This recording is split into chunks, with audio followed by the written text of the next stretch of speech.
Hey, what's up, everybody? Renee here, back in the car, staying out of the cold, frigid air because it is a freezing, brisk day here in New York.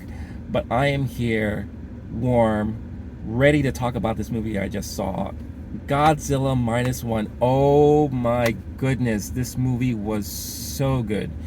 It was so much better than what I was expecting it to be. And I wasn't expecting it to be bad at all. I mean, I've been hearing a lot of good stuff coming out of Japan since it's been playing there for some time now. The comments and the feedback is saying it definitely does focus a lot on the human element. So there's a lot of human drama and storylines and everything. And of course, the stuff with Godzilla is pretty cool and everything. But it really does harken back to the original 1954 movie, which is an all-time classic. Like, that is probably one of those movies that will always be in the echelon of top tier movies that were ever made. You know, the Godzilla there, when it showed up, was really more of like kind of like an after effect, or it was the threat that humanity was facing, right? It wasn't like the main character of the movie. Kind of like how Jaws was, like the shark in Jaws, how that was kind of just like the thing that Brody was fighting against, and all that stuff like that. And I do feel like in this movie there was a lot of inspiration and a lot of kind of things that were borrowed from movies like Jaws itself. I would say probably Christopher Nolan's Dunkirk and Independence Day. I'll leave it at that. I won't be too specific because I obviously want you guys to figure it out on your own when you watch it yourselves. But I wasn't expecting the drama and the human element to be as strong as it turned out to be. Now, the one thing that really signaled to me that this was going to be a more serious type of movie was the minute I saw one of my favorite Japanese actresses, Sakura Ando, show up. And the minute she showed up, I was like, oh, wait a minute. I had no idea personally that she was in this movie.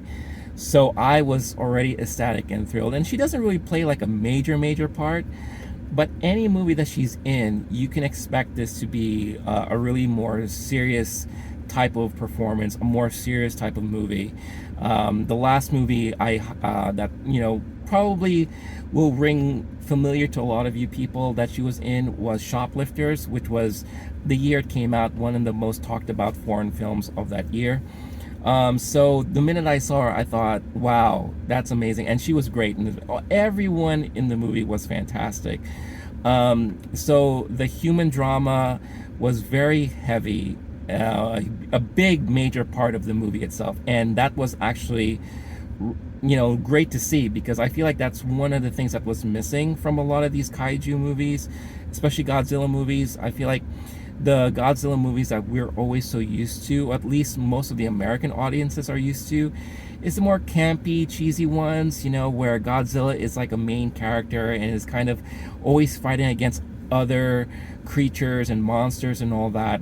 We never really get to see the conflict that humans have to face when Godzilla shows up. Kind of like the whole thing about when superheroes are fighting against bad guys in a major city and all the damage is done around the city.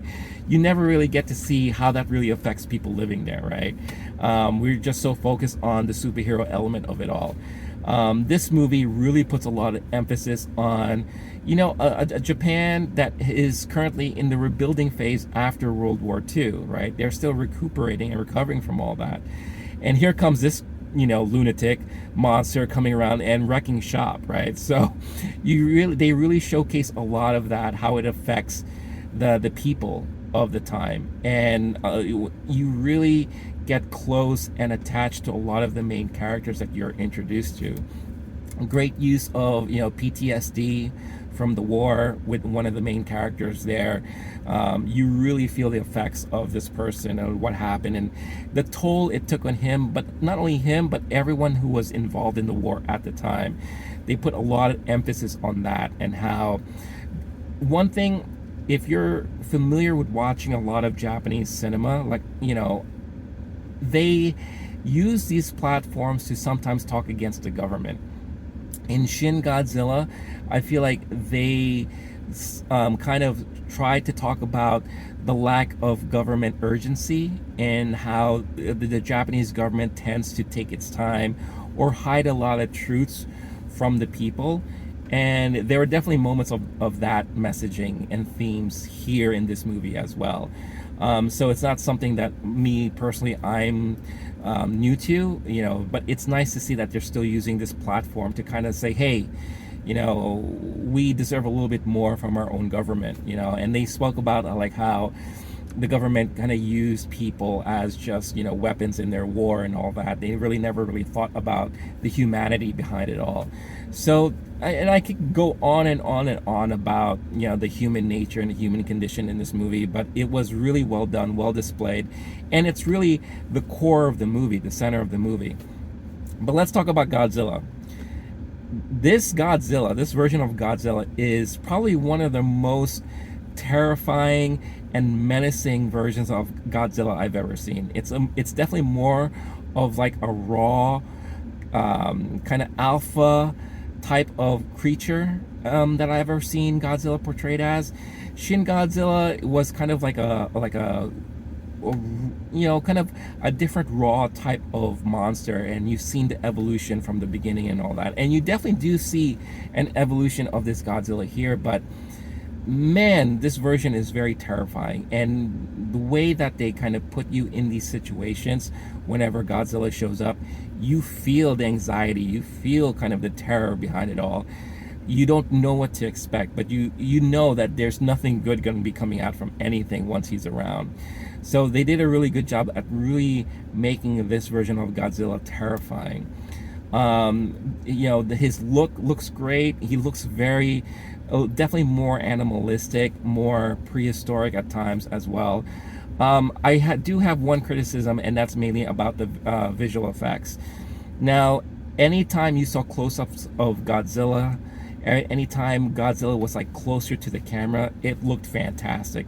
Probably some of the best visual effects I've seen coming out in Japan, so far to date. However, when you saw the far shots of Godzilla walking, the distance shots, the long range shots and all that, it can be a little janky at times. And I feel like that's still an area of visual effects that they need to hone in on. And it's still kind of problematic, like when I see Godzilla from a distance walking across the street, doing its thing, you could tell it looks fake. You could see that, oh, that's computer generated and all that. So that's one major criticism I do have about this movie, but it's a very small part because it didn't really affect my overall feeling watching the movie and my enjoyment and entertainment of the movie itself. The soundtrack, woo! The new music and score that they have incorporated in this movie is great. But of course, you have to have the classic Godzilla march and everything. And the first time that thing like hits your earbuds, woo!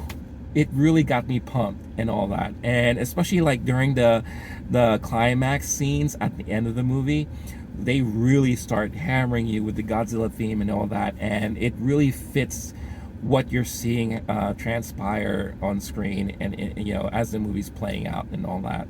So overall, I was thoroughly entertained and really enjoyed what I saw. It is probably by far not only the best kaiju movie I've seen in Japan, coming out of Japan for a very long time, but it's definitely one of the most serious and dramatic type of monster movies that I've ever seen, and seen that they've done well. Like here in the States, we do have our own Godzilla franchise, and we do have like the King Kong universe and that whole monster verse that we have. We also had Pacific Rim back in the day and everything, but this one really checked all the check boxes. Like great monster action, great human element, great storyline, really attachment and feeling for the characters you're introduced to. There's stakes, real kind of like humanity stakes that really made you care for what was going to happen and everything. So because of all that, this movie was really good. I thought they did a really awesome job. It makes me excited to see what else is going to come down the pipe for the Godzilla franchise. Next year, it's going to be the 70th anniversary of Godzilla itself. So I'm very excited to see what's going to come out of this, because no spoilers here, but of course it's Godzilla, so they have to kind of leave it open-ended in a way. There's one particular thing that happened at the end that is very curious to me, and you will probably hear me talk about it with Blake when we do our more in-depth discussion on the channel, so make sure you stay tuned for that. There was also a kind of a emotional choice that they made at the end of the movie that I kind of don't agree with. I get what they do, but I feel like that's one of the tropes that Japanese movies and filmmakers, they always fall into. They feel like the need to have to do stuff like this, like kind of keeping hope alive in a certain way. I kind of wish they kind of let something just go. But again, small minor marks, negative marks on a film that I thought was just really great. For my Letterboxd score, I haven't entered it in yet, but I believe I'm going to give this a 4 out of 5 stars. Maybe 5. I don't know. I haven't decided yet. No, let's just say 4. 4 out of 5 stars. And of course, I'm going to heart it. I'm going to like it for sure. Great movie. And I'm so happy I got to see it now. I'm really excited for those of you who are waiting for this movie to come out. I'm so interested to hear all your thoughts once you all get to see it. So definitely let me know in the comments once you do. But yeah, that's my quick out of the theater and movie review of Godzilla Minus One. Again, if you enjoyed this, let me know in the comments your thoughts on my reaction. And once you get to see it, I'm dying to hear all of your reactions as well. So definitely let me know in the comments below. And if you enjoyed all of this stuff, as always, all I ask of you is to make sure you hit that like button.